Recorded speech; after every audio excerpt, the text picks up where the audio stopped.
साहिब बंदगी। जो घर हैगा सर्प का, सो घर साथ न होए, सकल संपदा ले गए, विष भर लागा सोए। जो घर हैगा सर्प का, साहिब कहते हैं जो घर हैगा, हैगा कई कई क्षेत्र में संबोधन में गा या गे गी प्रयोग करते हैं। कहाँ जाथस गा, छत्तीसगढ़ में कहते हैं गे गी, ये प्रयोग होता है।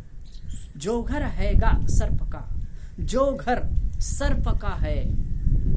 हे भाई, हे गा संबोधन है। हे भाई, जो घर सर्प का है, सो घर साधन होए। वह साधक का घर नहीं हो सकता, यस वहां साधना नहीं हो सकती। जो घर हैगा सर्प का, सो घर साधना होए। उस घर में साधक की साधना नहीं बन सकती। सकल संपदा ले गए,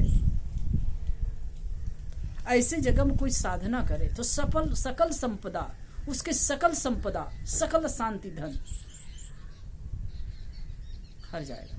विष भरी लागा सोए, और उसके जीवन में विष व्याप्त हो जाएगा।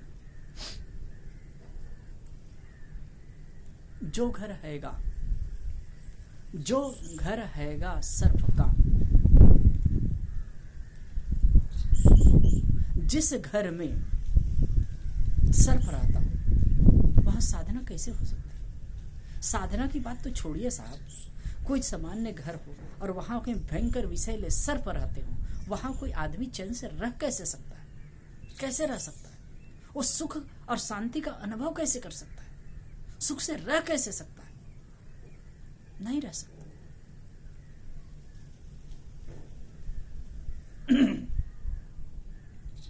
कहीं कहीं देखा भी जाता है कि कोई कोई जगह में सांप रहते हैं, हिंसकी जानवर भी रहते हैं, वहां भी कोई कोई निर्माणी निष्काम संत, निष्प्रेय संत रह जाते हैं।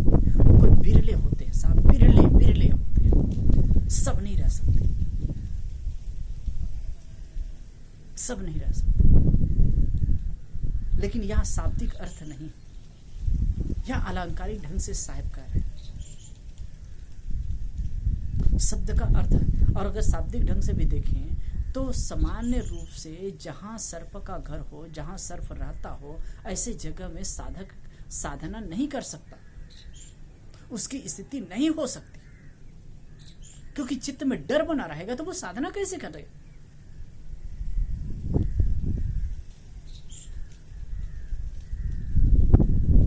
वहां साधना नहीं हो सकती। यहां साहिब कह रहे हैं जो घर हैगा सर्प का, जो घर सर्प का है, जिसके अंतःकरण में अहंकार रूपी सर्प बैठा हुआ है, सो घर साथ न हो, तो ऐसे अंतःकरण से साधना नहीं की जा सकती।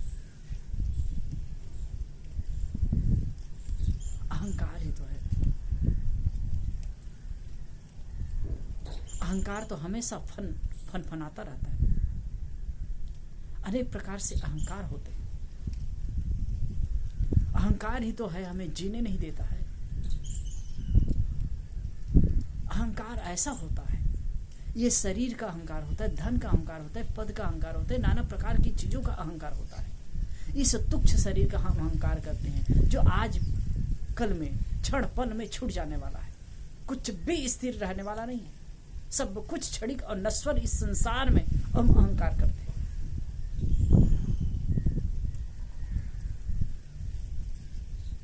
किस चीज का अहंकार? कितने को रूप और सौंदर्य का अहंकार होता है, बड़ा भारी अहंकार होता है, एकदम अहम में फूले रहते हैं।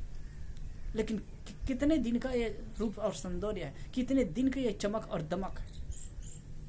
एक कहानी कही जाती है, एक लड़की थी, सुंदर थी। उसकी सुंदरता में एक युवक मोहित हो गया, पागल दीवाना। वो प्रपोज करना चाहता था, उससे मिल करके प्रपोज करना चाहता था। मिलता तो था, वो जिस किसी प्रकार सोचता था कि मेरी हो जाए, दिखने में अच्छी लगती थी। और बाहर से दिखने में क्या है, ऊपर की चाम की चमक है और कुछ नहीं, अंदर में क्या भरा है? खोखला तो है, कुछ भी तो नहीं है, हाड़ चाम मल मूत्र ही तो भरा हुआ है, इससे बढ़कर क्या है अंदर? लेकिन एक व्यामोह, ऊपर की चाम की चमक को देख करके वो लुब्ध था, मोहित था। वो लड़की विवेकशील थी, समझदार थी, बहुत ये पीछे पड़ा था। तो एक दिन कहा कि ठीक है, आप मिलना चाहते हैं तो आइए। अमुक दिन तिथि बता दिया कि अमुक दिन शाम के समय आइए, और उसी दिन वो सवेरे जुलाब की गोली ले ली। जुलाब की गोली ले ली तो फिर उनको बहुत दस्त होने लगा। करीब दिन भर में 40 से 50 दस्त हो गए। तो वो उसने क्या किया, एक रूम में ही टट्टी करती गई, एक रूम में ही लेटरिन करती गई, पूरा यहाँ वहाँ वहाँ वहाँ वहाँ पूरा करके 30-40 दस्त हुए उनको। तो उसमें वो लेटरिन की और शाम तक के एकदम दुर्बल जैसे हो गए, एकदम कमजोर।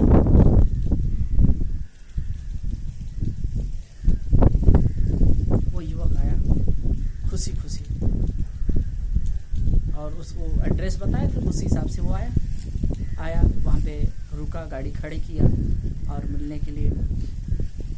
तो देखा कि वहाँ बाहर ही वो चाय पाइप पर बाहर बरामदा में वो लड़की लेटी है, एकदम आंखें धसी हुई, गाल चिपटा हुआ, दबा हुआ। देख करके वो आश्चर्य में पड़ गया। देखा तो कहे कि अमुक, वो तो पहचान भी नहीं पाया। वो तो कहे कि अमुक से मुझे मिलना है, अमुक लड़की से मिलना है। तो कहे कि वो तो मैं ही हूँ, मुझसे मिलने आए हो, आइए बैठिए। तो कहे अरे तुम इतना परिवर्तन कैसे, तुम तो बिल्कुल अलग थी, अभी कैसे दिख रही, तुम्हारी सुंदरता कहाँ चली गई। तो कहे कि मेरी सुंदरता को देखना चाहते हो तो उस रूम में जाकर के देखो। अब व्यामोहित मनुष्य को इतनी भी अकल नहीं, कोई अपनी सुंदरता को अलग रख सकता है।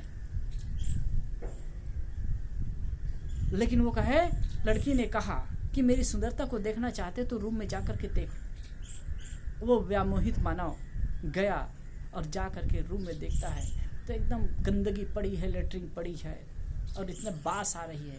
वो तो नाक भव सिकोड़ करके वहां से निकला। तो उसने कहा, लड़की ने कहा कि देख ली मेरी सुंदरता को, इसी से तुम्हें प्यार था ना। क्या है सुंदरता, जिसके पीछे हम पागल होते, जिसके पीछे हम व्यामोहित होते। यही मलमूत्र का पिटारा तो है। 4-6 दस्त, 8-10 दस्त हो तो शरीर की रौनकता गायब हो जाती है, शरीर का पानी निकल जाता है, रौनकता गायब हो जाती है। कुछ समय के लिए जवानी है, वही कहते हैं 18 से 28 तक। और भी जो दिखता है, चमक दमक जो दिख रहा है, वो क्या है, मलमूत्र भरा हुआ है, उसी का सौंदर्य है और कुछ नहीं। लेकिन हम इसी में व्यामोहित होकर के भूलते हैं, आनंदित होते हैं।